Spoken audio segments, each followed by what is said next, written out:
మరి నీ మాట ఎట్లుంటున్నాయి? నీవు ఎలా వింటున్నావు? దేన్ని వింటున్నావు? దేన్ని చూస్తున్నావు?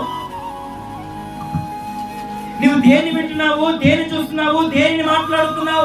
ఒకవేళ నువ్వు చెడు చూస్తూ చెడు మాట్లాడినట్లయితే నిన్ను ఎవరు లెక్క చేయరు. నువ్వు విలువైన వ్యక్తివి, యేసుక్రీస్తు రక్తము చేత కడగబడి కొనబడినటువంటి వ్యక్తివి. నీవు పరిశుద్ధముగా ఉండాలి, నీతి కలిగి ఉండాలి. అందుకే నీవు పిలువబడ్డావు. నీవు ఇక్కడికి వచ్చి కూడా రొచ్చులో పడతానంటే ఒప్పుకోడు దేవుడు.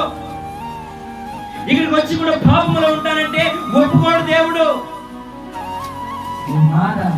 నీ మాట మారాలి. మునుపు ఈ వ్యక్తి ఇలాగ ఉండని ఇప్పుడు మారాడయ్యా, మునుపు ఇలాగ ఉండేది ఇలా ఉండే, ఇలా మారిపోయారని మాటే వినబడాలి. కానీ అప్పటికంటే అప్పుడే బాగుంది, ఇప్పుడు ఇంకా బీజ్ అయిపోయింది. హల్లెలూయా, హల్లెలూయా.